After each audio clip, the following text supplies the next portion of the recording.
So what are cults? A cult is a very broad term that defines a group. The first image that appears to most people is a group that is involved in sacrifices and taboo arts. But the truth is that a cult is defined by certain characteristics, and groups such as sororities and fraternities have cultish behaviors. The line that defines a cult and a religion is very thin. The biggest difference that appears is that a cult tends to have a single leader, and the devotees strive to replicate his beliefs and culture.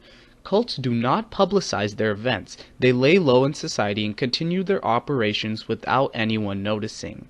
Another major difference is that cults recruit members and then take advantage of their members. Famous cults include the Church of Scientology and the KKK, or the Ku Klux Klan. But there's a deeper psychology involved in cults. To understand this psychology, I have collected a brief interview with a professional in this matter. An internationally recognized authority on cults, Stephen Hassan, has appeared on hundreds of television and radio programs and is extensively quoted in the media. He is a member of the American Association for Counseling and Development and holds a master's degree in counseling. From 74 to 76, I was a mid-level American leader, and I was rescued by my family after I almost died in a van crash due to sleep exhaustion. And when I got out of the Moonies, largely it was because I was taught about brainwashing and mind control, and it started to activate my critical thinking to understand what the group was all about.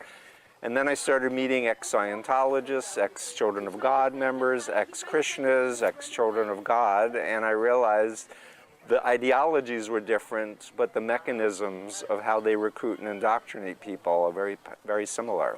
Sure, so I would start by saying that no one joins a destructive cult in my experience of 36 years. They're deceived, so there's lack of informed consent. Often recruited by an attractive member of the opposite sex, or if you're gay, an attractive member of the same sex, or a coworker or a friend or relative. And essentially there's control of behavior, information, thoughts, and emotions into an authoritarian pyramid structure. And a new cult identity is created that suppresses a person's real identity. And through a series of behavioral techniques and hypnotic techniques and thought-stopping techniques and installation of phobias, people are made into obedient, dependent identities, what we call clones of the leadership. You know, because a lot of people say people join cults, but my experience is that they're deceptively recruited into a destructive cult where they don't know what the group really believes, they don't understand what is going to happen to them when they get involved.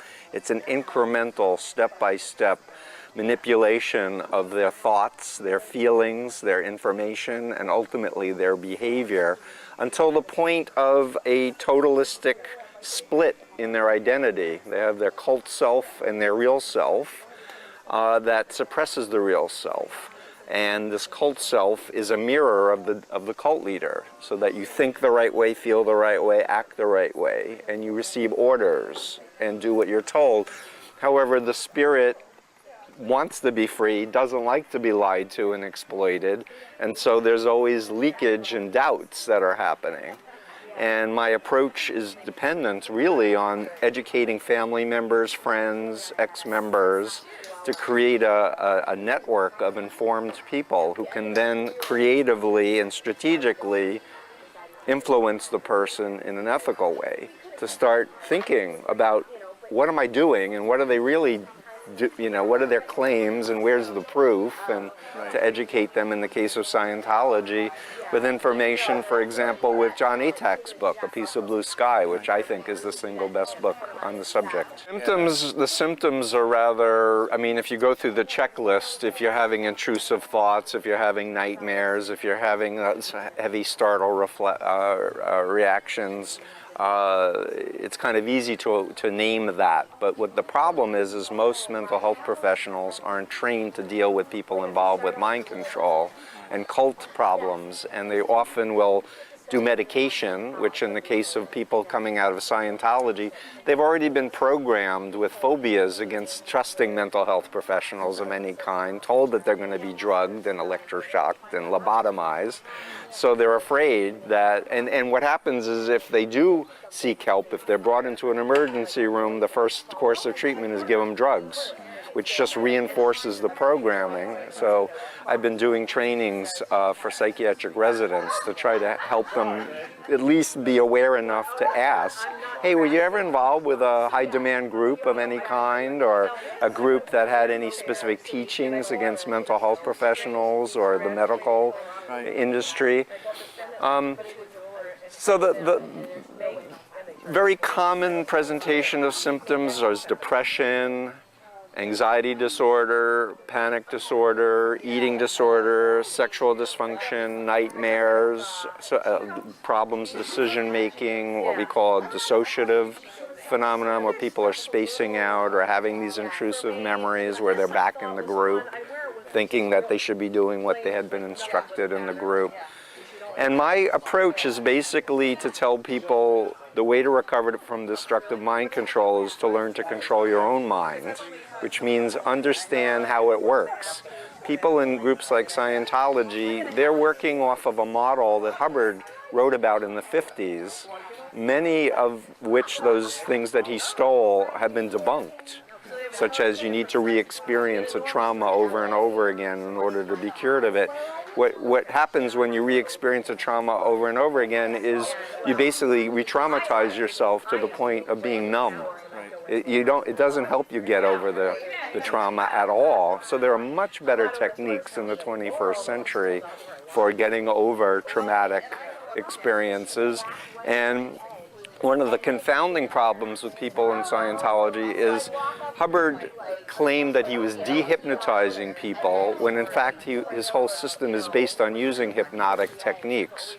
And so when I ask ex-Scientologists what was your best experience in Scientology, they almost always say the communications course, the TRs, which is teaching hypnotic techniques and obedience in a hypnotic trance state. And so when I explain what is hypnosis, that Hubbard was a stage hypnotist, in fact, John Atek wrote a whole piece about never believe a hypnotist in terms of responding. That was Hubbard's words, never trust a hypnotist. It helps them have an idea of how the mind works, and then I give them tools to fix themselves, basically. And one of the keys is helping people understand that if they understood mind control at the beginning, and if they knew what the beliefs of the group were in the beginning, they never would have said yes. Because nobody knowingly wants to be abused and exploited at all, in my experience. An interview done in Cheyenne High School shows us some shocking information about religion versus cults. The first pie chart shows that a little more than half of the participants were Christian. The next question that was asked was to determine the religions people considered cultish. The definition we used was a relatively small group of people having religious beliefs or practices regarded by others as strange. Surprisingly, the poll was spread out, but Scientology was the major answer. Scientology was one of the cults that we put into the poll to give variety to the answers. The other remaining groups were religions. The fact still remains that the participants considered some well-known religions which have millions of followers to have more cultish behaviors and characteristics. The last question in the poll was to determine the direct hate towards certain religions. Surprisingly, Islam and atheists were tied for second most concerning religious group. However, both of these groups do not have the best portrayal in the U.S. This poll shows that students at Cheyenne High School have the ability to distinguish a cult from a religion, but are just willing to throw upstanding religions alongside cults.